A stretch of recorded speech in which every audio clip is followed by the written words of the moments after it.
السلام علیکم۔ Voice of America Washington studio سے پروگرام جہاں رنگ میں خوش آمدید۔ میں ہوں آپ کی میزبان شہناز نفیس۔ یہ پروگرام آپ سیٹلائٹ ایشیا سیٹ 3 اور ہماری ویب سائٹ urduvoa.com پر لائیو دیکھ رہے ہیں اور ریڈیو میڈیم ویوز 972 کلو ہرٹز پر لائیو سن رہے ہیں۔ ہمارا ٹول فری نمبر جس پہ کال کر کے آپ ہمارے پروگرام میں شریک ہو سکتے ہیں وہ ہے 0800-777-889۔ نمبر آپ کو کچھ دیر میں اسکرین پہ بھی نظر آئے گا۔ اور اب سامعین وہ موضوعات جو آج کے شو میں زیر بحث آئیں گے، اور آج پروگرام کا آغاز ہوگا پاناما لیکس کے تہلکہ خیز انکشافات سے۔ ریلیز ہونے والی ان دستاویزات میں دنیا کے 72 حالیہ یا سابقہ سربراہان مملکت اور آمروں کا ذکر کیا گیا ہے جن پر اپنے ملک کی دولت لوٹنے کا الزام ہے۔ ان دستاویزات کو سامعین اگر پڑھا جائے تو اس سے یہ معلوم ہوتا ہے کہ یہ جو کمپنی ہے یہ کس طرح اپنے گاہکوں کا کالا دھن سفید کرنے، پابندیوں سے بچنے اور ٹیکس چوری کرنے میں مدد فراہم کرتی ہے۔ کمپنی کا یہ موقف ہے کہ وہ ہر ممکن احتیاط سے کام لیتی ہے اور اگر ان کی خدمات کا غلط استعمال کسی نے اٹھایا ہے یا ہوا ہے تو اسے اس پر افسوس ہے۔ ان دستاویزات میں سامعین جہاں دنیا بھر سے سیاستدانوں کا نام جو ہے وہ شامل کیا گیا ہے، وہاں اس وقت پاکستانی وزیر اعظم میاں نواز شریف صاحب کے 2 بیٹے اور بیٹی ان کا نام بھی شامل ہے۔ اس کے علاوہ پی پی پی کے سینئر رہنما رحمان ملک اور مرحومہ بے نظیر بھٹو کا نام بھی ان دستاویزات میں لیا گیا ہے۔ تو آج کا یہ ہمارا سب سے بڑا موضوع ہے جس پر آج ہم بات کریں گے۔ پروگرام کے دوسرے حصے میں سعودی عرب اور بھارت کے مابین ہونے والے اہم معاہدوں کا ہم جائزہ لیں گے۔ آگے چل کر پاکستان کے خیبر پختونخوا اور پاکستانی کشمیر میں شدید بارشوں اور فلڈز کی وجہ سے ابھی تک جو ہلاکتیں ہوئی ہیں اور جو نقصانات ہوئے ہیں اور حکومت اس حوالے سے کیا کر رہی ہے، کیا امدادی کارروائیاں جو ہیں وہ اس وقت اس کی صورتحال کیا ہے، کس نہج پر ہے، وہ جاننے کی ہم کوشش کریں گے۔ اور آخر میں شام خانہ جنگی اور پناہ گزینوں کے بحران پر بات ہوگی۔ پروگرام کے پہلے حصے میں ہمیں یہاں سے واشنگٹن میں قائم مڈل ایسٹ انسٹیٹیوٹ سے منسلک ڈاکٹر زبیر اقبال صاحب ویل نون اکانومسٹ بھی ہیں، انہوں نے ہمیں جوائن کیا ہے، خوش آمدید ان کو کہتے ہیں۔ ہمارے ساتھ ہیں احمد بلال محبوب صاحب، آپ سربراہ ہیں پاک institute for legislative development and transparency کے۔ ہمیں جوائن کیا ہے پی ایم ایل نون کے سینئر رہنما دانیال عزیز صاحب نے، اور ہمارے ساتھ ہوں گے پی پی پی کے سینئر رہنما وقار مہدی صاحب۔ اور ڈاکٹر زبیر اقبال صاحب، آپ سے ہم آغاز کرنا چاہیں گے۔ سب سے پہلے تو یہ جو دستاویزات ہیں جو سامنے ابھی تک آئی ہیں، سینکڑوں پیجز پر یہ مشتمل ہے۔ ظاہر ہے پورا جو ہے اس کو ہم بتا نہیں سکتے، ایکسپلین نہیں کر سکتے کہ ان میں کن کن کا نام لیا گیا ہے، لیکن آپ اگر ہمارے سننے والوں کے لیے آپ سمرائز کر دیں کہ ان دستاویزات میں دنیا کے کن کن شخصیات یا سیاستدانوں کا نام لیا گیا ہے۔ دیکھیے، یہ جو انفارمیشن آئی ہے اس کو آپ کہہ سکتے ہیں ٹپ آف دی آئس برگ۔ یہ ایک تھوڑے سے مختصر سے لوگوں کے نام لیے گئے ہیں جن میں یقیناً بڑے اہم پریزنٹ اور پاسٹ ڈکٹیٹرز بھی شامل ہیں، جس میں پوتن کے دوست شامل ہیں، سوویت رشیا کے جو لیڈر ہیں، اور اس کے ساتھ ساتھ آئس لینڈ کے پرائم منسٹر، ایجپٹ کے پرانے پریزیڈنٹ مبارک، اور اسی طرح ایجپٹ جو لیبیا کے جو معمر قذافی ہوتے تھے وہ سب اس میں شامل ہیں۔ یہ یاد رہے کہ یہ صرف سلیکٹڈ لسٹ ہے، جو اس میں جو پوری کی پوری ڈیٹیل لسٹ ہے وہ بہت زیادہ ہے۔ یاد رہے کہ اس وقت جو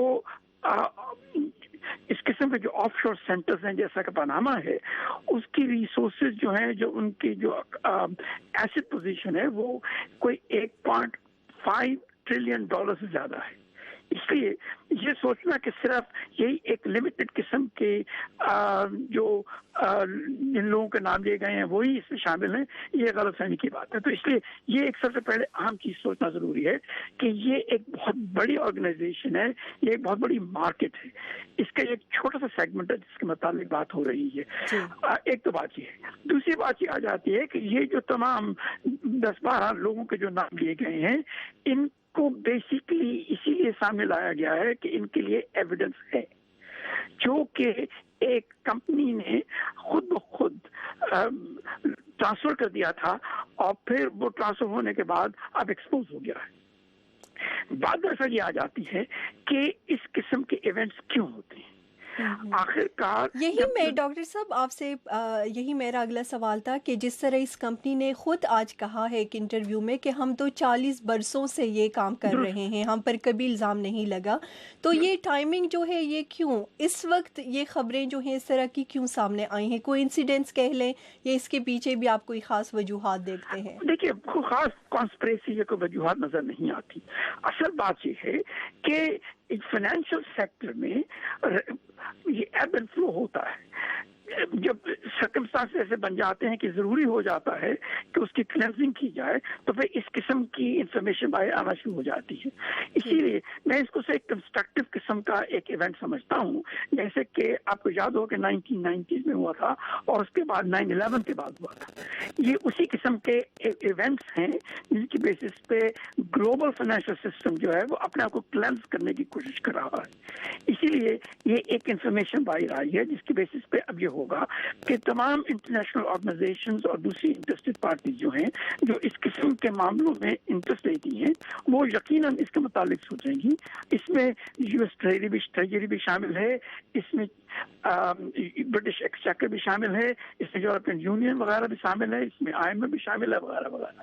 مطلب یہ ہے کہ یہ اب آرگنائزیشن جو ہیں یا انسٹیٹیوشنز جو ہیں وہ اس چیز کے متعلق دوبارہ سوچنا شروع کر دیں گے. کوئی یاد رہے کہ 10% دنیا کی 10% دولت جو ہے وہ اس وقت اس قسم کے سینٹر سے گزرتی ہے. یہ بہت بڑا ایونٹ ہے اور اس کی وجہ سے ٹیکسز بچائے جاتے ہیں جو کہ حکومتوں کے پاس جا سکتے تھے اور وہاں پر گروتھ پیدا ہو سکتی تھی، وہ نہیں ہوتا. ٹھیک. تھوڑا سا یہ بھی ڈاکٹر اقبال ہمیں بتائیے گا کہ یہ جو آف شور کمپنیز ہے یہ کام کس طرح کرتی ہیں اور ان کا جو طریقہ کار ہے وہ قانون کے مطابق اس کو ہم کہہ سکتے ہیں لیگل ہے؟ دیکھیے یہ تمام کے تمام جو کمپنیاں ہوتی ہیں ان کا بیسک مقصد یہ ہوتا ہے کہ جو ٹیکسیشن کے لوپ ہولز ہوں ان کو استعمال کر کے اپنے کلائنٹس کے لیے فائدہ پیدا کریں. مثلا یہ کہ اگر امریکہ میں ٹیکسز زیادہ ہیں اور پیناما میں ٹیکسز کم ہیں یا امریکہ میں ریگولیشن بڑی اسٹرکٹ ہے اور پیناما میں ریگولیشن کمزور ہے تو پھر آپ ان ریسورسز کو موو کریں گے تاکہ وہ ایسی انسٹیٹیوشن میں چلی جائیں جہاں پر ریونیو بھی جنریٹ ہو، پروفٹ بھی جنریٹ ہو اور اس کے بعد ٹیکسز بھی کم ہو یا ٹیکس دینے کی ضرورت ہی نہ ہو. ایک تو یہ بات. اور دوسری بات یہ ہو جاتی ہے کہ اگر آپ نے انلیگل منی جو ہے جو کرپشن کے بیسس پہ یا رشوت کے بیسس پہ یا جو جرائم کی بیسس پہ جو پیدا کی جاتی ہے اگر آپ نے اس کو وائٹن کرنا ہے تو پھر اس کے لیے آپ کو ایسے انسٹیٹیوشنز کی ضرورت ہے جو اس یہ کام کر سکیں. اور وہ انسٹیٹیوشن نارملی یہی کرتی ہیں کہ وہ جیسے کہنا چاہیے کئی قسم کی فکٹیشیس کمپنیاں بنا دیتی ہیں اور ان کے اندر سے ٹرانزیکشنز پیدا کی جاتی ہیں تاکہ جب وہ ٹرانزیکشنز پوری ختم ہو کے اینڈ پہ پہنچتی ہیں تو وہ آپ پہچان ہی نہیں سکتے کہ ان ٹرانزیکشن میں کون سا حصہ وہ ہے جو کہ ایک جرائم کی بیسس پہ پیدا کیا گیا تھا. تو اس لیے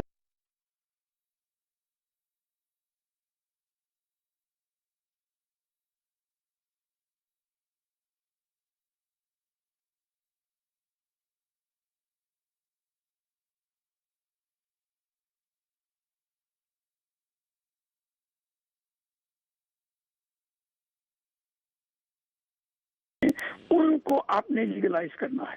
وہ جو کنڈیشن بنتی ہے اس میں یقیناً پرابلم ہو جاتی ہے. لیکن اگر یہ ٹرانزیکشن اس لیے ہو رہی ہیں کہ ٹیکسز میں ڈفرینسز ہیں یا ریگولیشن میں ڈفرینسز ہیں تو پھر وہ انلیگل نہیں ہیں، وہ لیگل ہیں. اس کا مطلب یہ ہے کہ گلوبل रेगुलेटरी प्रोसेसेस जो है वो इफेक्टिवली काम नहीं कर रहे और उनको इफेक्टिवली काम करना चाहिए, लेकिन वो इलीगल ट्रांजैक्शंस नहीं।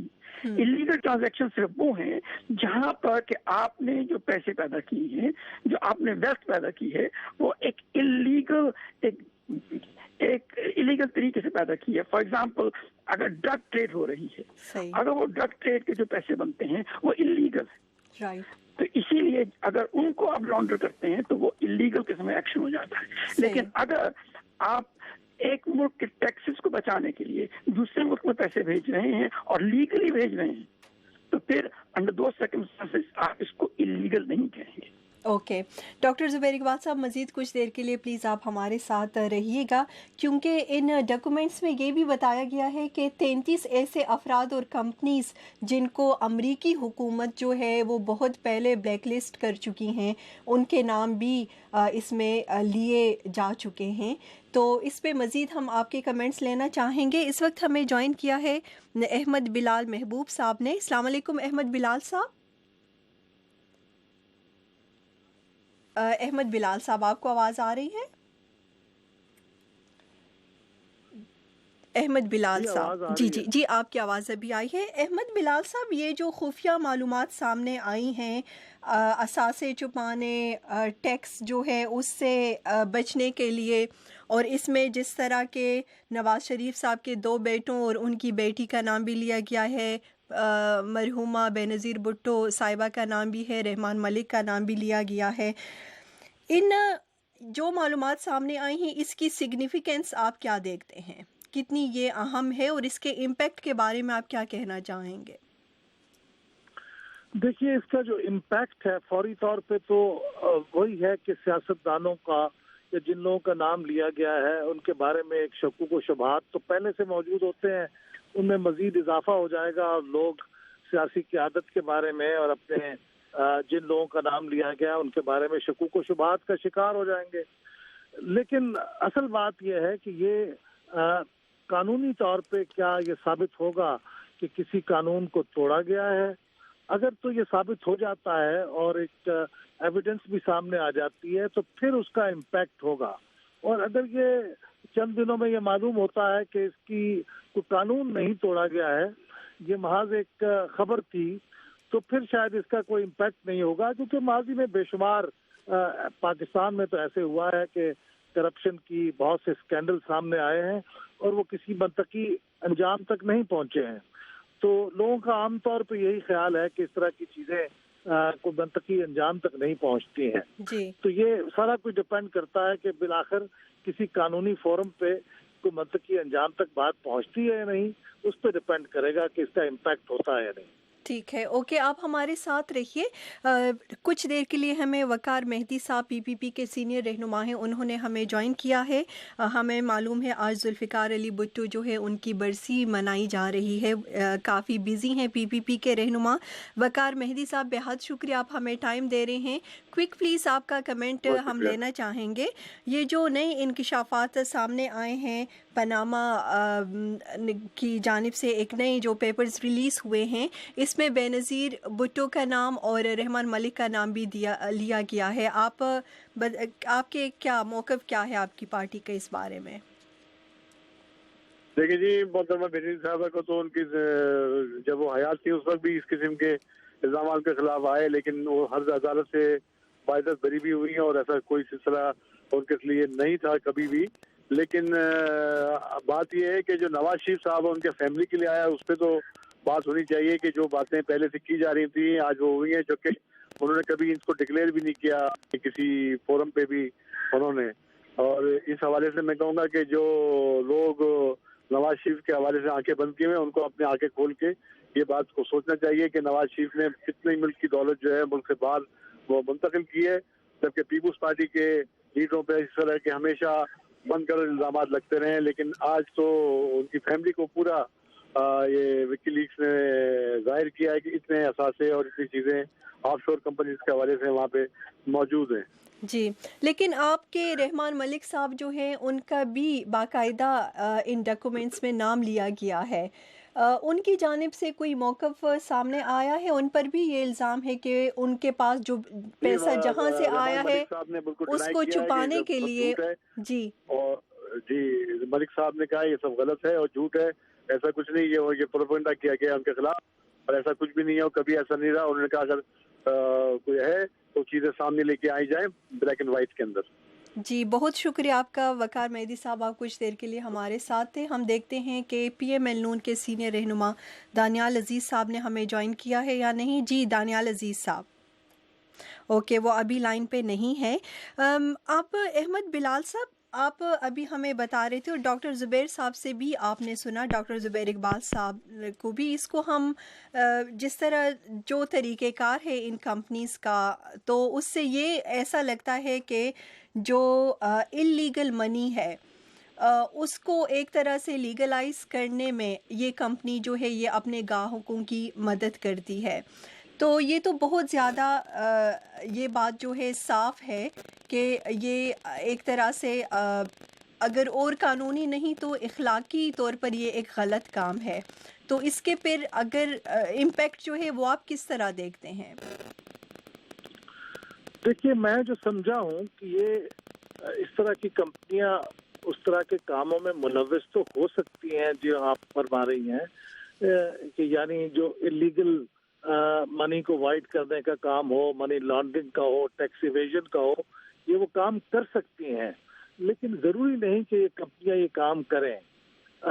ये कानून के फ्रिंज पे ऑपरेट करती हैं, लेकिन अगर एट बेस्ट वो ये करती हैं कि जहाँ पे उन्हें टैक्स का कोई बेनिफिट मिलता है कानूनी तौर पे, ये कंपनियां उस बेनिफिट को हासिल करने के लिए बनाई जाती हैं, लेकिन ये गैर कानूनी कामों के लिए भी इस्तेमाल हो सकती हैं। तो कंपनियों का बनाया जाना मेरे ख्याल में बजाते खुद इस बात का सबूत नहीं है कोई इलीगैलिटी कमिट हुई है, वो साबित करना पड़ेगा। लेकिन कंपनियां बजाते खुद, जो मैं सुन रहा हूँ कानूनी माहिरीन से, वो बजाते खुद कोई इलीगैलिटी नहीं है।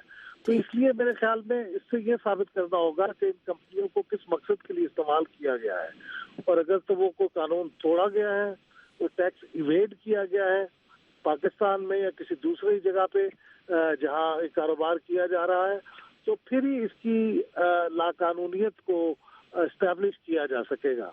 उस वक्त तक मेरे ख्याल में इनको बेनिफिट ऑफ डाउट ही देना चाहिए, और उस वक्त तक आप इसको समझे, चूंकि ये सेलिब्रिटीज हैं, ये बड़े लोग हैं, ये सियासतदान हैं, तो इनके बारे में जो खबर है वो लोगों में अट्रैक्शन का बायस होती है, तो जाहिर है फिर ये खबर फैलती है, लोग सुनना चाहते हैं और एक स्कैंडल सा बन जाता है। लेकिन इसमें सदाकत कितनी है ये अभी देखा जाना बाकी है। अच्छा, आप समझते हैं कि तहकीकात जो है वो होनी चाहिए इस मोड़ पे, क्योंकि फ्रांस के जो फ्रांसवा ओलान है सदर, और ऑस्ट्रेलिया जो है उधर के ओहदेदार जो हैं उन्होंने भी तहकीकात का आगाज़ आज से कर दिया है, जिन पर के इल्ज़ामात हैं और जिनका नाम इन दस्तावेज़ात में लिया गया है। कुछ ऐसे इम्कानात जो हैं तवक्को रखी जा सकती है कि पाकिस्तान में भी जिन लोगों का नाम लिया गया है, शामिल है इस दस्तावेज़ में, उनकी तहकीकात की जाएगी? मेरे ख्याल में ऐसा होना तो जरूर चाहिए, इसलिए कि बहुत आला सतह के अवामी ओहदेदार इसमें उनका नाम लिया गया है। तो ये एक मामूल की कार्रवाई के तौर पे हमारे वो इदारे जो इस तरह की तहकीकात की जिम्मेदार हैं स्टेट की तरफ से, मसलन हमारे यहाँ नेशनल अकाउंटेबिलिटी ब्यूरो का इदारा इस तरह की तहकीकात करने का जिम्मेदार है, तो मेरे ख्याल में उन्हें एक अपनी मामूल की इंक्वायरी करनी चाहिए। इंक्वायरी जो है वो इन्वेस्टिगेशन से जरा पहले की चीज है, और अगर इंक्वायरी में अगर उनको कुछ ठोस शवाहिद मिले तो फिर इसको इन्वेस्टिगेशन में भी कन्वर्ट किया जा सकता है। तो मेरे ख्याल में ये मामूल के मुताबिक एक कार्रवाई होनी चाहिए, ताकि ये दूध का दूध और पानी का पानी हो जाए, ये शकूक व शुबहात न रहे, और अगर वाकई इसमें कोई लॉ तोड़ा गया है तो वो भी सामने आ जाए और फिर उसके मंतकी नताइज तक पहुंचा जाए। ठीक, ओके। डॉक्टर ज़ुबैर इकबाल साहब, आपकी जानिब हम आना चाहेंगे। जिस तरह शुरू में मैंने कहा कि 33 ऐसे लोग और कंपनियों का नाम लिया जा रहा है जिनकी जी ओके, डॉक्टर ज़ुबैर इकबाल साहब, उनकी लाइन ड्रॉप हो गई है। जी, कौन है हमारे साथ लाइन पे? जी, ज़ुबैर इकबाल साहब आप हैं हमारे साथ। जी, आपसे मैं ये जानना चाह रही थी कि कुछ ऐसी कंपनीज और लोगों के नाम भी इन दस्तावेज़ात में लिए गए हैं जिनको अमेरिकी हुकूमत ब्लैक लिस्ट कर चुकी है, और इनके लोगों के जो ताल्लुकात हैं, शुरू में भी आपने उस तरफ इशारा किया, हिजबुल्लाह के साथ इनके लिंक्स बताए जाते हैं, मैक्सिकन जो ड्रग ट्रैफिकर्स हैं उनके साथ इनके रवाबित बताए जाते हैं, नॉर्थ कोरिया और ईरान के साथ। तो ये बात फिर यहाँ पे ये सवाल जहन में उठता है कि अभी तक अगर वाकई ऐसा है तो बरतानिया की हुकूमत ने इस कंपनी के ख़िलाफ़ कार्रवाई क्यों नहीं की, और क्या अब जबकि ये मालूमात सामने आई हैं हुकूमत कोई ऐसा मुतालबा करेगा बरतानिया से?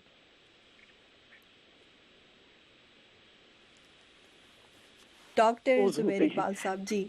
कि कभी तो ये चीज जो है सामने आ जाती है और कभी ये गायब हो जाती है। देखिए, आपको याद रहे कि जब से फेटिव रूल्स बनाए गए उसके बाद से बड़ी हद तक इलीगल एक्टिविटी जो थी वो कमजोर हो गई थी। अब चूंकि ये दोबारा शुरू हुई है तो फिर इसे कहना चाहिए कि हुकूमतों को और इंस्टीट्यूशंस को दोबारा रिविजिट करना जरूरी होगा कि क्या वो वीकनेसेस हैं रूल्स एंड रेगुलेशन में जिनकी वजह से ऐसा हो रहा है, और फिर उनको फिक्स किया जाए। जहां तक स्पेसिफिक एजेंसीज या ऑर्गेनाइजेशंस का ताल्लुक है, यकीनन मुल्क एक दूसरे के साथ बात करते हैं, हुकूमतें एक दूसरे के साथ कंप्लेन करती हैं, और हो सकता है कि इस कंपनी के मुतालिक भी कंप्लेंट होंगे। लेकिन बाद में से ये आ जाती है, जैसे बिलाल साहब ने पहले फरमाया, कि इसके लिए एविडेंस की जरूरत होती है, और वो एविडेंस ऐसा जरूरी होता है जो कि लीगली क्रेडिबल हो, और लीगल क्रेडिबिलिटी बड़ी मुश्किल हो जाती है स्पेशली फाइनेंशियल ट्रांजैक्शंस में। इसलिए होता ये है कि प्रोटोकॉल्स बनाए जाते हैं, लॉज नहीं बनाए जाते, फिर उन प्रोटोकॉल्स को इम्प्लीमेंट किया जाता है। इस वक्त जो प्रोटोकॉल्स हैं वो यकीनन उस मुकाम तक पहुंच चुके हैं कि उनको दोबारा रिवाइटलाइज करना जरूरी है। कैसे होगा, क्यों होगा, और उसमें कौन से मुल्क शामिल होंगे, कौन सी गवर्नमेंट्स इनिशिएटिव लेंगी, ये भी कहना बहुत मुश्किल है। ठीक, ओके। यहाँ पे डॉक्टर जुबैर इकबाल साहब एक ये सवाल भी जहन में आता है कि ये जो ऑफ शोर जो कंपनीज है इनके ज़रिए जो गैर ज़रूरी टैक्सेस है उसको अवॉइड करना एक लीगल तरीके के ज़रिए, वो उसको हम एक कानूनी रास्ता कह सकते हैं। देखिए, कानूनी तो है, लेकिन यकीनन इसकी प्रॉब्लम ये हो जाती है कि ये इनइक्वालिटी पैदा करता है, क्योंकि वो लोग जो ज्यादा अमीर हैं, जो इस किस्म की इंस्टीट्यूशंस और एजेंसीज को इस्तेमाल कर सकते हैं, वो टैक्सेस से बच जाते हैं बनिस्बत दूसरों के जो नहीं कर सकते। तो इसमें एक इनइक्विटी आ जाती है। इसलिए जरूरी ये हो जाता है कि लीगल एक्शन ऐसा लिया जाए जो इस किस्म की इनइक्विटी को पैदा होने ना दे। उसके लिए जरूरी ये होता है कि ममालिक के दरमियान इस किस्म की एग्रीमेंट्स हो जाने चाहिए, और ये एग्रीमेंट्स उनको इतना एनफोर्स करना चाहिए कि ऐसी प्रॉब्लम ना हो। जैसे आप देख रहे हैं कि इस वक्त अमेरिका में एक लॉ है जिसके तहत तमाम टैक्स पेयर्स को अपने ऑफ शोर अकाउंट्स जो है उनकी इंफॉर्मेशन देना जरूरी होती है अपने टैक्स पेपर्स के साथ।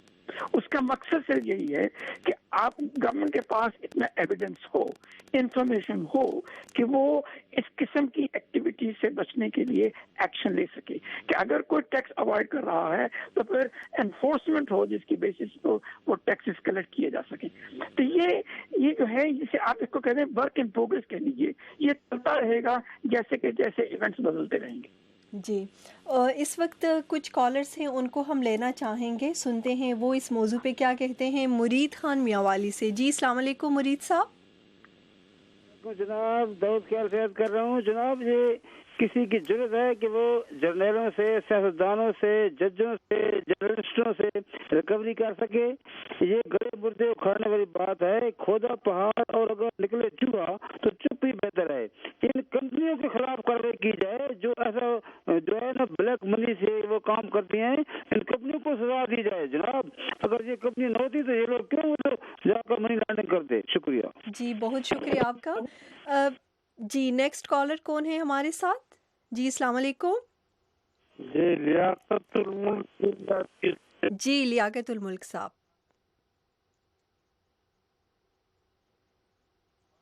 ओके, लियाकतुल मुल्क साहब, आवाज़ आ रही है आपको?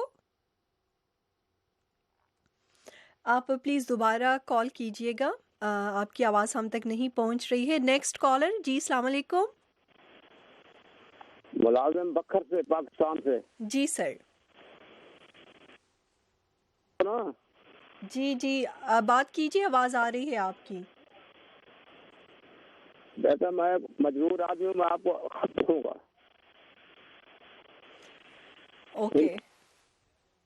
لیاقت الملک ضلع دیر سے دوبارہ آپ نے کال کی ہے. جی جناب, السلام علیکم.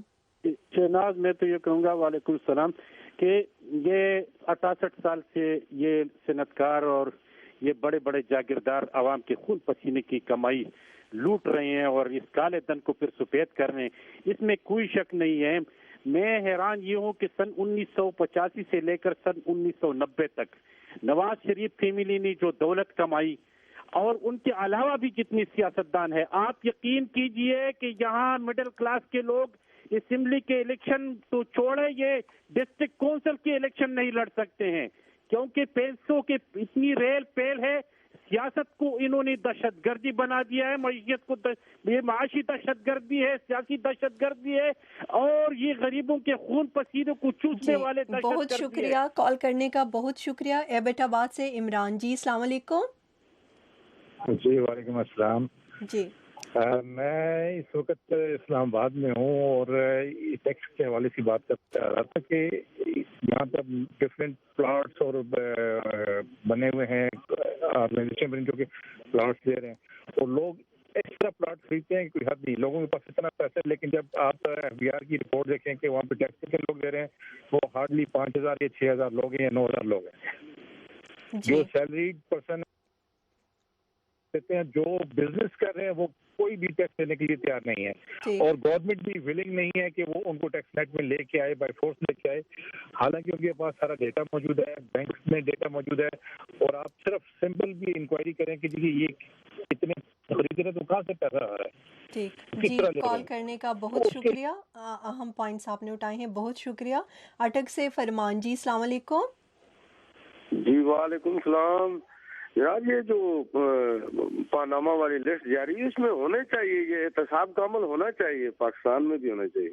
جی بہت شکریہ. شفیع صاحب چترال سے. السلام علیکم. محمد شفیع چترال بونی. اصل میں ٹیکس کا نظام جو ہے حکومت متعارف کرانے میں ناکام رہا ہے. سیاستدان بیوروکریٹس اپنے اثاثے ظاہر نہیں کرتے. جب ان کے پاس یہ پتہ نہیں ہوتا ہے کہ ٹیکس لینے والوں کے دولت کتنا ہے تو وہ ٹیکس جو ہے وہ کیسے دیں گے. ٹیکس کو واضح کرنے کے لیے ان کا مربوط نظام ان کے پاس ہونا چاہیے, جو ابھی تک نہیں ہے. بہت شکریہ. خانق پر افریدی صاحب کوہاٹ سے, اس سیگمنٹ کے آخری کالر. جی السلام علیکم. جی السلام علیکم. وعلیکم السلام. جی بلال صاحب سے میرا ایک کوشچن ہے. جی بلال صاحب, دہشت گرد اگر 2 آدمیوں کو قتل کرے ان کو 5 پہ لٹکایا جاتا ہے. انہی سیاستدانوں جس میں نواز شریف شامل ہے, زرداری شامل ہے, ملک شامل ہے, اور چودھری شامل ہے, فلانا شامل ہے, لاکھوں کروڑ لوگوں کو انہوں نے دہشت گرد بنا دیا. نہ ان کو تعلیم ہے, نہ ان کے پاس روٹی کھانے کے لیے ہے, تو یہ دہشت گردوں کے پاس جا کر تنخواہ لیتے ہیں اور وہاں لڑتے ہیں, ہمیں قتل کرتے ہیں.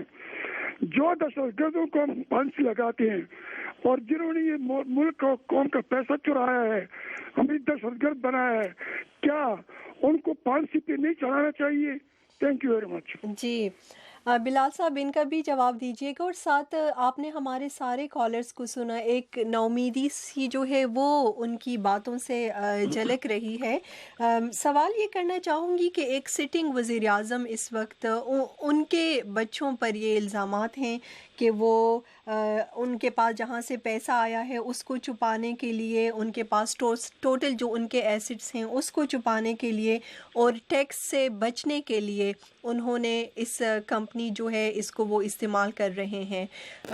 یہ بتائیے گا کہ ایسے حالات میں شفاف تحقیقات کی توقع رکھنا جو ہے وہ کہاں تک مناسب ہے؟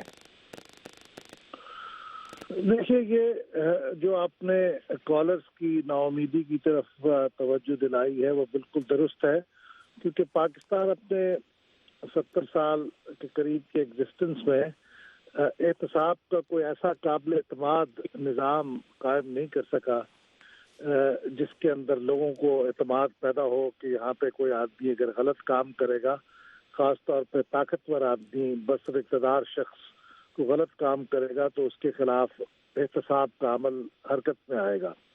اگر آیا بھی ہے تو وہ ایک وکٹمائزیشن کی شکل میں، یعنی لوگوں کو خاص طور پہ نشانہ بنایا گیا ہے کسی مخالفت کی بنیاد پہ، لیکن ایک احتساب جو غیر جانبدار اور کڑا احتساب ہوتا ہے وہ نہیں ہوا، اور اسی وجہ سے لوگوں کے اندر یہ نا امیدی ہے. ہمارے ملک میں بتدریج اب ایک نظام قائم ہوا ہے جو نیشنل اکاؤنٹیبلٹی بیورو کی شکل میں ہے. اس کے اوپر بھی لوگوں کا پورا اعتماد نہیں ہے، اور حال ہی میں وزیر اعظم صاحب کی بھی اس کے اوپر کڑی تنقید سے ظاہر ہوتا ہے کہ نیب جیسے ادارے کو آپ ڈسکریڈٹ بھی کر سکتے ہیں، اور اگر کچھ اعتماد پیدا ہو بھی تو اسے بھی ختم کر سکتے ہیں. تو یہ بنیادی طور پہ ایک نظام، احتساب کا نظام نہ ہونا اور اس کو قائم نہ کرنا اس بات کو ظاہر کرتا ہے. تو یہی وجہ ہے کہ آپ کا جو سوال ہے کہ اگر ایسا کوئی نظام موجود نہ ہو جو آزاد ہو اور سیاسی اثر و رسوخ سے آزاد ہو کے وہ کام کر سکے، تو پھر ظاہر ہے کہ اس طرح کے طاقتور لوگ جو بس اقتدار ہوں یا ان کی فیملیز ہوں، ان کے بارے میں کوئی غیر جانبدارانہ تحقیقات کی امید نہیں رکھی جا سکتی.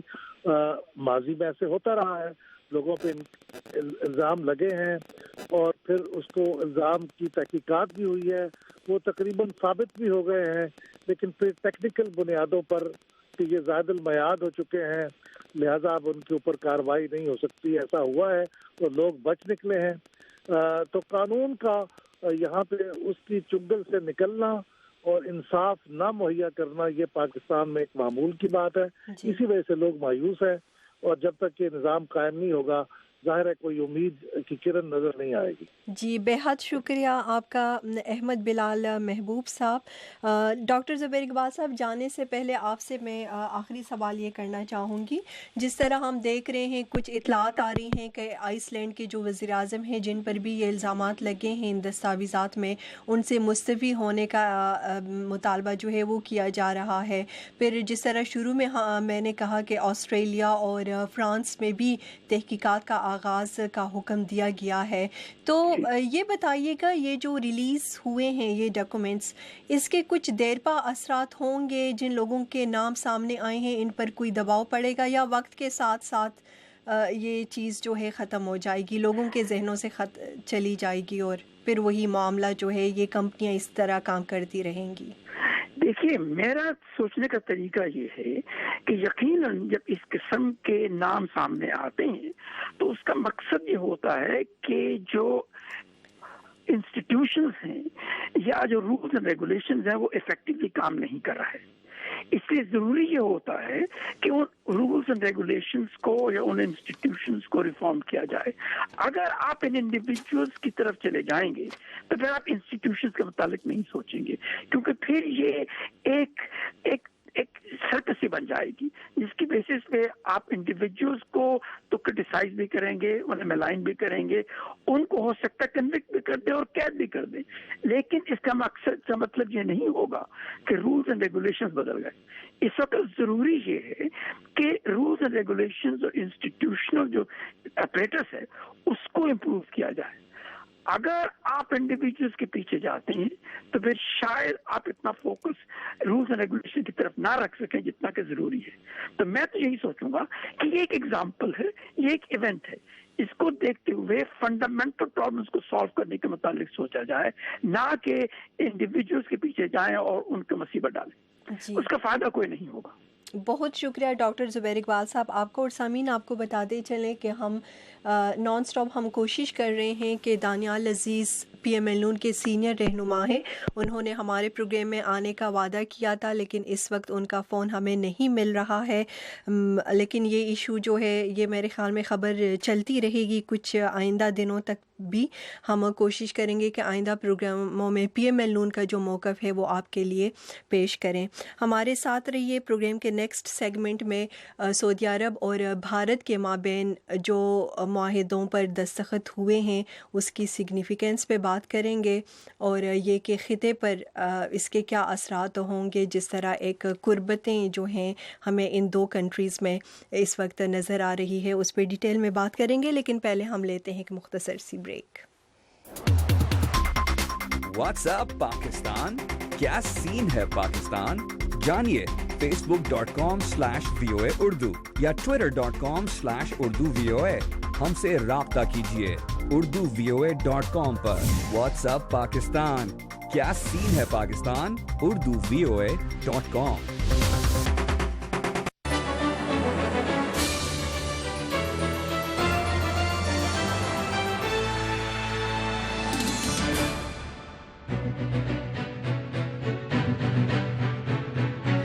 सामीन, एक दफ़ा फिर प्रोग्राम जहां रंग में खुश आमदीद जो आप सुन रहे हैं बराह रास्त वाशिंगटन स्टूडियो से और देख भी रहे हैं साथ।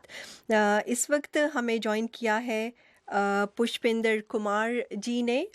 वेल नोन आप एनालिस्ट हैं इंडिया से, और हमारे साथ हैं ब्रिगेडियर मोहम्मद साद, वेल नोन डिफेंस एनालिस्ट हैं पाकिस्तान से। आपने हमें ज्वाइन किया है और हम कोशिश कर रहे हैं कि सीनियर सहाफ़ी और तजज़िया निगार सिराज वहाब साहब सऊदी अरब से हमें ज्वाइन करें। पुष्पिंदर कुमार जी, आपको प्रोग्राम में खुश आमदीद कहते हैं। आप ही से आगाज़ करना चाहेंगे, ये बताइएगा कि वज़ीर-ए-आज़म नरेंद्र मोदी का सऊदी अरब का दौरा कितना कामयाब रहा, और साथ जो मुआहिदे हुए हैं उसकी डिटेल्स तफसीलात भी अगर आप बताएं प्लीज़। देखिए, जहां तक नरेंद्र मोदी साहब का सवाल है, मैं समझता हूं कि पाकिस्तान में जो 10-15 मिनट का उनका जो रुके थे, उसके अलावा ये जो उनका बड़ा दौरा अगर इस्लामिक कंट्रीज में माना जाए तो यूएई के बाद वो सऊदी अरब का माना जाता है। और सबसे बड़ी बात यह है कि जिस किस्म की नरेंद्र मोदी को इलेक्शन से पहले तमाम उनकी इमेज थी, जिसमें कहा जाता था कि साहब वो मुसलमानों के बड़े खिलाफ हैं और मुस्लिम कंट्रीज में कैसे जाएंगे, कैसे उनका इस्तकबाल होगा, तो उस हिसाब से अगर नुक्ते नजर से देखें तो ये दौरा जो है बहुत कामयाब माना जा रहा है। दूसरी बड़ी बात यह है कि जिस तरह से वाशिंगटन में भी नरेंद्र मोदी ने पाकिस्तान के ऊपर एक इनडायरेक्ट निशाना साधा था, और यहाँ पर भी जिस तरीके से ये कहा गया कि जो 5 बड़े मुआहदे हुए हैं उसमें ये कहा गया कि दोनों मुल्क जो है इस बात के लिए एक राय है कि जहां भी दहशतगर्दी का इंफ्रास्ट्रक्चर है उसको खत्म किया जाए, दहशतगर्दी को किसी मुल्क के खिलाफ न इस्तेमाल किया जाए। तो भारत को लगता है कि जो बात वो हिंदुस्तान में खड़े होकर जब कहता है तो आपको भी पता है कि यहाँ उसके पॉलिटिकल मतलब निकाले जाते हैं, लेकिन जब वो सऊदी अरब के साथ खड़े होकर कहता है तो उसके मतलब दूसरे होते हैं, यूनाइटेड अरब अमीरात के साथ खड़े होकर कहता है तो उसके मतलब अलग होते हैं। तो अगर हम ये देखें कि इस तरीके से हम भारत में ये भी देख रहे हैं कि तमाम जो भी पैसा वहाबिज्म को मिल रहा है, जिस तरीके से बहुत सारी तंजीमें खड़ी हो रही हैं, भारत में भी वो पैसा आ रहा है, कहा जाता है पाकिस्तान में भी बहुत ज्यादा पैसा इस तरीके से आ रहा है। सऊदी अरब का जो एक खास तरह का सेक्ट है इस्लाम का, वहाबिज्म, उसको बढ़ाया जा रहा है, जिसके अंदर बहुत सारा चीजें कत्ल गारत हो रही है। तो एक बड़ा, अभी कुछ दिन पहले हिंदुस्तान में सूफी का वर्ल्ड कॉन्फ्रेंस भी हुई, तो एक तरफ तो हम सूफीज्म को भी बढ़ावा दे रहे हैं, तीसरी तरफ हम सऊदी अरब जाकर के भी बात कर रहे हैं। उन मुआहिदों के अंदर ये भी कहा गया है कि दोनों मुल्क जो है खुफिया जानकारी एक दूसरे को देंगे, उस इन्वेस्टमेंट को भी बढ़ाएंगे। भारत और सऊदी अरब के बीच में जो बिजनेस के रिश्ते हैं, सऊदी अरब चौथा बड़ा मुल्क है जिसके साथ हमारे जो तिजारती रिलेशन है वो बहुत ज्यादा हैं। तो कुल मिलाकर के अगर हम हिंदुस्तान में ये देखें कि ये सऊदी अरब का जो दौरा है, इसके दूसरा मतलब ये है कि सऊदी अरब जाने के बाद जब वहां पर बोलते हैं नरेंद्र मोदी, वहां इस्तकबाल जिस तरह से होता है, जिस तरह से हाईएस्ट सिविलियन अवार्ड दिया जाता है, उसका हिंदुस्तान के मुसलमानों के ऊपर भी एक इनडायरेक्ट साइकोलॉजिकल असर होता है, जिसके लिए नरेंद्र मोदी की इमेज जो है वो दूसरे तरफ रही है। तो एक तरफ आप इंटरनेशनल मुआहिदे भी करते हैं, मुल्क की बात भी करते हैं, पाकिस्तान को भी आप घेरने की कोशिश करते हैं, और हिंदुस्तान में जो करीब 17-18 करोड़ मुसलमान है उनके ऊपर भी एक साइकोलॉजिकल असर डालते हैं। तो यहाँ ये माना जा रहा है कि ये दौरा जो है एक तरीके से सफल है, कामयाब है, सक्सेसफुल है। ओके, हमारे साथ रहिए ब्रिगेडियर मोहम्मद साद साहब। आपसे मैं जानना चाहूँगी, क्योंकि हमारे पास भी ये इतलात हैं कि इन दोनों भारत और सऊदी अरब के दरमियान तिजारत, सरमायाकारी बढ़ाने और स्ट्रेटेजिक ताउन के कई मुआहिदों पर दस्तखत हुए हैं। ये बताइएगा कि पाकिस्तान में इसको किस तरह देखा जा रहा है, और ये जो मुआहिदे हुए हैं या जिस तरह दो कंट्रीज़ जो हैं करीब एक दूसरे के आ रही हैं, रीजन पर इसके क्या इम्पैक्ट आप देखते हैं? ये मतलब है कि पाकिस्तान में इसको ज़रा तशवीश की नज़र से तो देखा जाएगा कि भारत के दरमियान और सऊदी अरब के साथ उनके जो ये 5 मुआहदे हुए हैं, जिसमें खासकर जो दहशतगर्दी के खिलाफ انٹیلیجنس شیئرنگ وغیرہ جو ہے یہ پاکستان کے اوپر ان کا اثر آ سکتا ہے.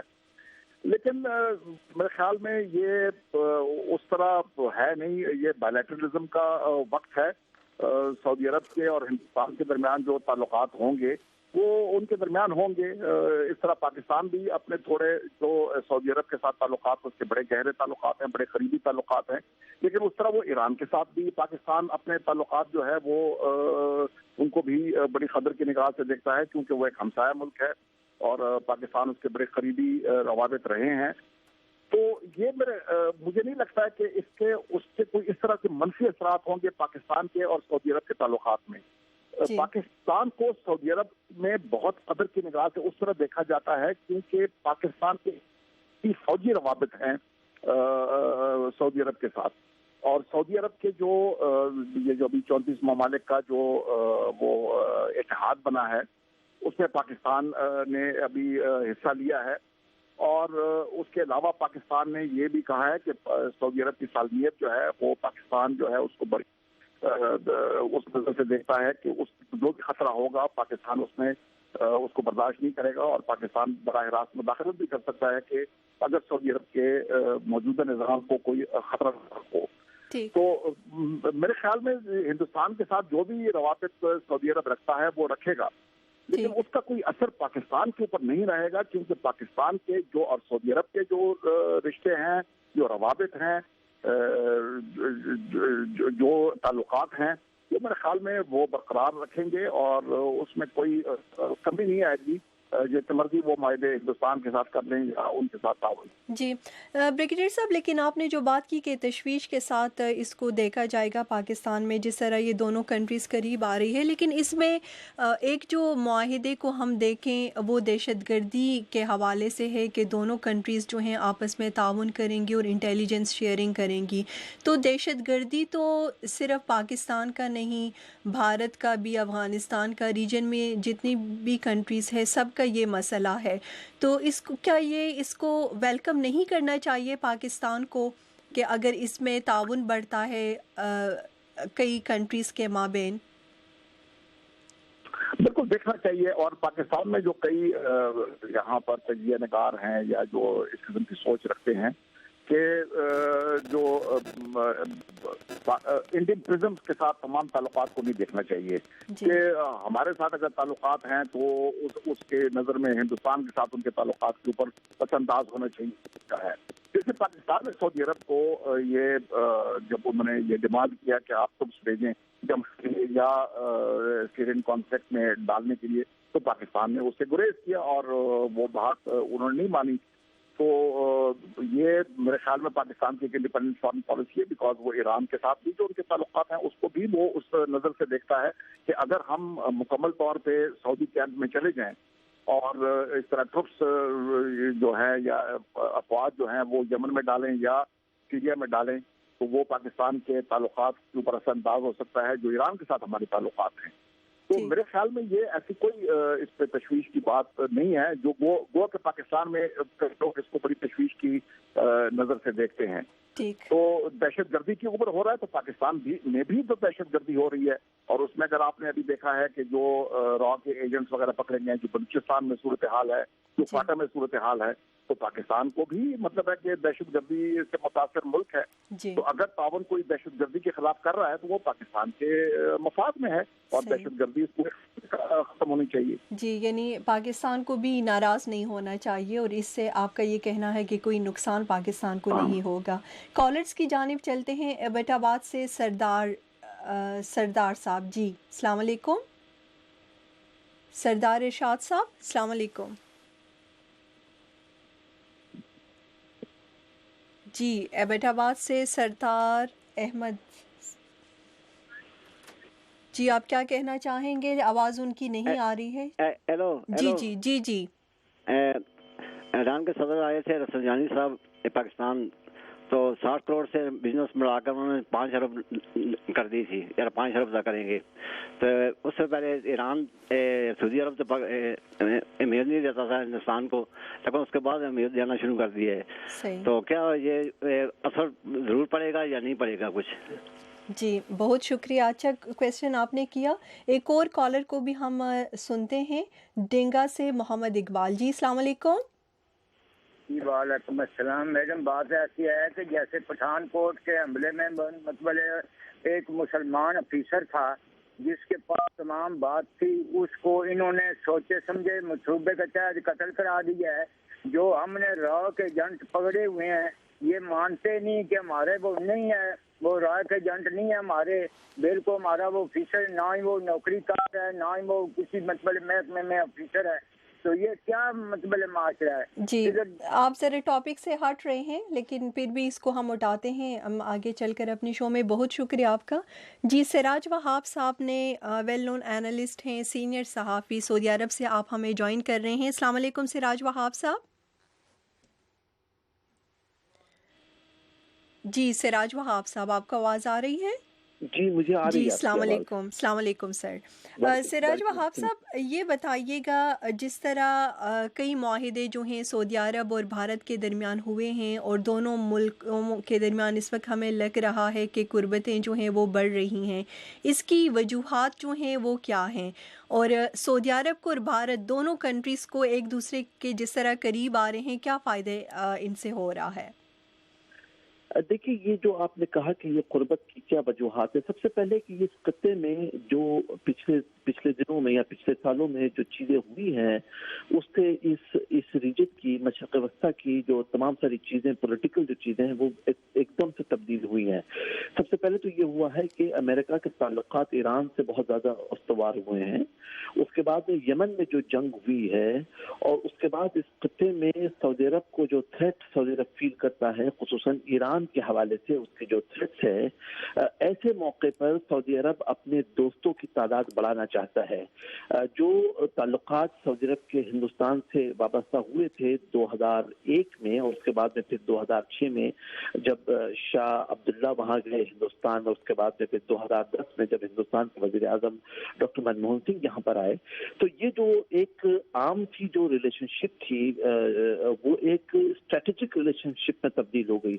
अब स्ट्रेटेजिक रिलेशन से मुराद ये है कि पहले हिंदुस्तान और सऊदी अरब के ताल्लुकात सिर्फ ऐसे ताल्लुकात थे कि जिसमें जो है इक़्तिसादी ताल्लुकात थे, बिजनेस ताल्लुकात थे कि हिंदुस्तान सऊदी अरब से तेल खरीदता था और वो जो हिंदुस्तानी जो बिजनेस कंपनीज होती थी वो सऊदी अरब के अंदर अपना बिजनेस करती थी, और इससे ज़्यादा जो हिंदुस्तानी यहाँ पर मुकीम है 30 लाख से ज़ायद जो हिंदुस्तानी है वो यहाँ काम करते थे। तो ये जो रिलेशनशिप थी वो बिल्कुल तब्दील हुई कि जब हालात यहाँ पे तब्दील हुए, पस मंज़र पूरा मशरक़ वस्ता का चेंज हुआ और वहाँ पर जो है बर्र-ए-सग़ीर में भी हालात तब्दील हुए, तो ज़ाहिर है सऊदी अरब ने ये देखा कि हिंदुस्तान एक बहुत बड़ा तेल का खरीदार है।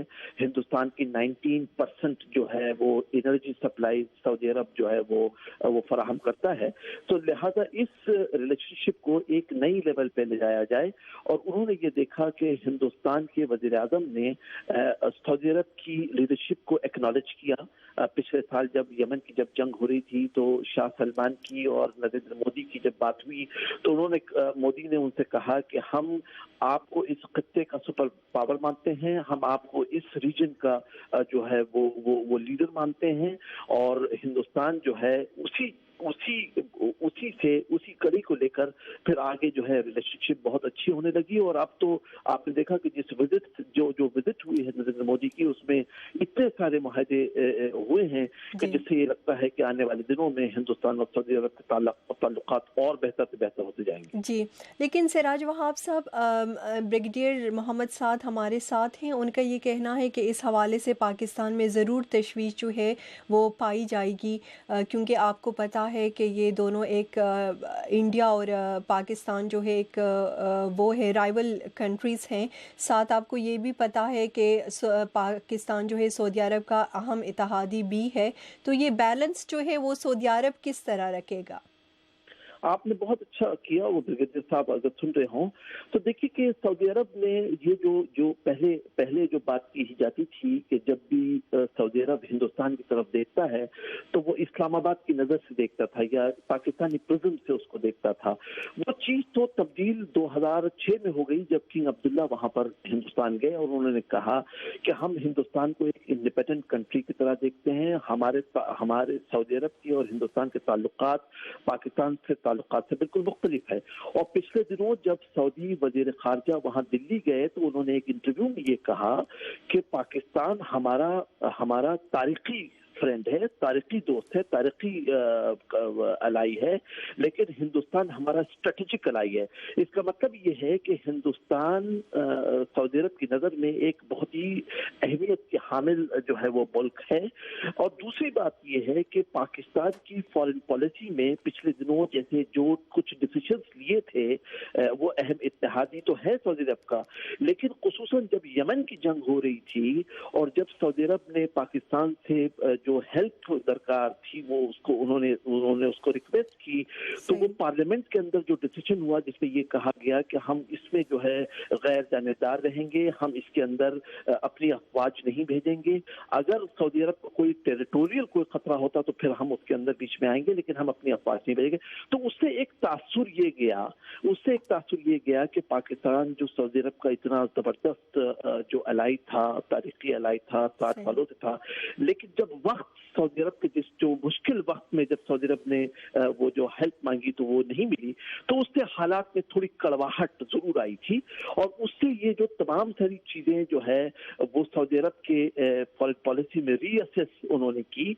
और वो हिंदुस्तान से सऊदी अरब के अच्छे ताल्लुकात का ये बिल्कुल मतलब नहीं है कि इससे पाकिस्तान का कोई रोल कम हुआ है या पाकिस्तान का, वो दोनों अपनी जगह पे बहुत इम्पोर्टेंट, दोनों अपनी जगह पे अलग अलग बिल्कुल रिलेशनशिप है। पाकिस्तान एक इस्लामिक नेशन है, उसके सऊदी अरब से जो ताल्लुकात है वो हमेशा से रहेंगे, उसके पीपल्स टू पीपल्स कॉन्टैक्ट्स में किसी किस्म का कोई डाइल्यूशन नहीं आएगा। लेकिन हिंदुस्तान एक उभरती हुई मैशत है, एक उभरती हुई इकोनॉमी है। सऊदी अरब अपनी इकोनॉमी को डाइवर्सिफाई कर रहा है और इस डाइवर्सिफिकेशन में वो हिंदुस्तान से वो तमाम सारे लोग और तमाम सारे बिजनेसेस को वेलकम करना चाहता है जो उसके इंफ्रास्ट्रक्चर में हिस्सा ले सकते हैं। और हिंदुस्तान सऊदी अरब के बिजनेसेस को बहुत सारी इन्वेस्टमेंट अपॉर्चुनिटीज फराहम कर सकता है, क्योंकि वहाँ पे इंफ्रास्ट्रक्चर के बहुत काम हो रहे हैं। तो दोनों को बिल्कुल एक अलहदा से देखना चाहिए। और सऊदी अरब में शायद इस बात का जरूर इदराक है कि दोनों कंट्रीज के अंदर आराम से और बहुत ही सलीके से बैलेंस को मेंटेन किया जाएगा। जी, बहुत शुक्रिया। और बात बता सकूं कि दोनों सऊदी अरब के दोनों ममालिक से बहुत अच्छे ताल्लुकात का मतलब ये है कि रीजन के अंदर दोनों मुल्कों के दरमियान, हिंदुस्तान पाकिस्तान के दरमियान जो आउटस्टैंडिंग इश्यूज है उनको सॉल्व करने में सऊदी अरब बहुत अच्छा रोल किरदार अदा कर सकता है। जी, बहुत शुक्रिया आपका सिराज वहाब साहब। और सामीनी, इससे आपने पहले सुना पाकिस्तान से ब्रिगेडियर मोहम्मद साद को, और उससे पहले हमारे साथ थे पुशिंदर कुमार जी भारत से। आप हमारे साथ थे। तीनों मेहमानों का बेहद शुक्रिया। इस सेगमेंट को यहाँ पर हम समेटना चाहेंगे और ब्रेक लिए बगैर इस वक्त हम जाना चाहेंगे खैबर पख्तूनख्वा, जहाँ रेस्क्यू ऑपरेशन के हेड बिलाल फैज़ी साहब हमारे साथ हैं। जी, अस्सलाम वालेकुम बिलाल फैज़ी साहब।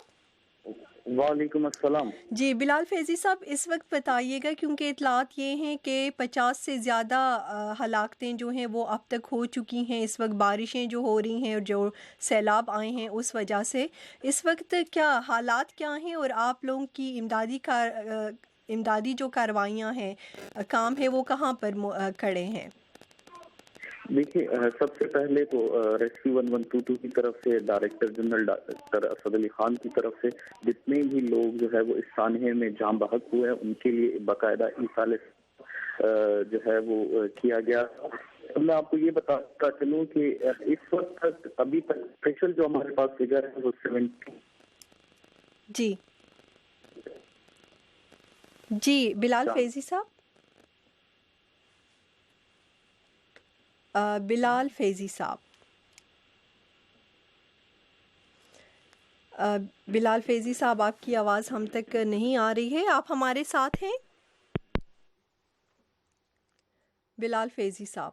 ओके, मेरे ख्याल में सामीन उनकी लाइन जो है वो ड्रॉप हो चुकी है। हम कोशिश करते हैं दोबारा वो हमें ज्वाइन करें और हमें अपडेट्स दें कि इस वक्त क्या सूरत हाल है खैबर पख्तूनख्वा में। लेकिन इस वक्त उनकी लाइन ड्रॉप हो चुकी है। इस वक्त एक ब्रेक लेते हैं। ब्रेक से वापस आकर हम कोशिश करेंगे, बिलाल फैज़ी साहब हमारे साथ नहीं होते तो प्रोग्राम के आखिरी सेगमेंट पे हम जाना चाहेंगे। व्हाट्सएप पाकिस्तान, क्या सीन है पाकिस्तान? जानिए facebook.com/VOA उर्दू या twitter.com/Urdu VOA। हमसे राब्ता कीजिए urduvoa.com पर। व्हाट्सएप पाकिस्तान, क्या सीन है पाकिस्तान? urduvoa.com।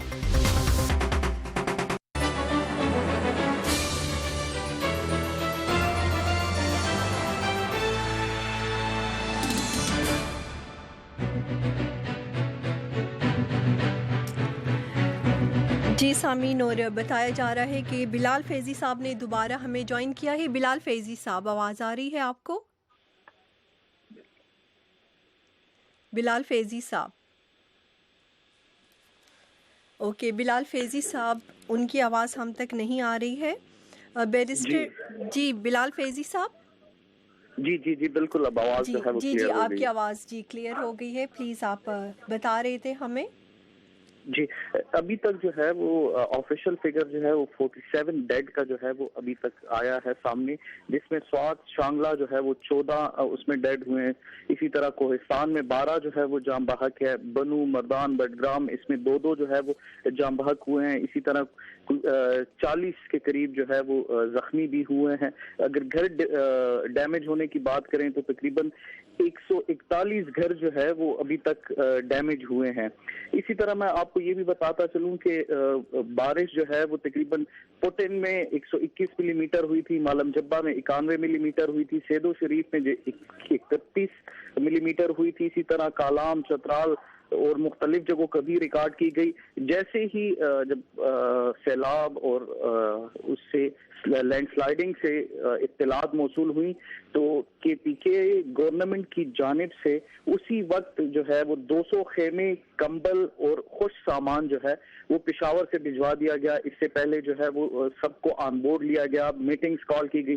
जिस तरह अभी अगर मैं आपको ये बताऊं कि पहले वाला फिगर और अब के फिगर में तकरीबन कोई 30 के करीब जो है वो जाम बहक पहले से कम हुए हैं। अप्रैल और मार्च का डेटा मैं आपको बता रहा हूँ। उसकी बुनियादी वजह ये थी कि director general doctor Asad Ali Khan ने बाकायदा एक अवेयरनेस टीम जो है वो बनाई थी, जिन्होंने इतने कम वक्त में 10,000 के करीब जो है वो लोगों को ट्रेन किया, इब्तिदाई तिब्बी इमदाद के हवाले से, इसी तरह रेस्क्यू एक्टिविटी के हवाले से एवेक्यूएशन प्लान जो है वो उनको बताए गए। और जब इस किस्म की हमें जब इत्तला पेश की दी गई तो बाकायदा हम लोगों ने टीम्स वहाँ पे डिप्लॉयड की, जहां वो गए, घर घर गए और उनको जो है वो ओके, बहुत शुक्रिया बिलाल फैज़ी साहब। आपकी लाइन जो है बहुत मुश्किल से हमें मिली है। मज़ीद तफसीलात आइंदा हम आपसे इंशाल्लाह जानेंगे।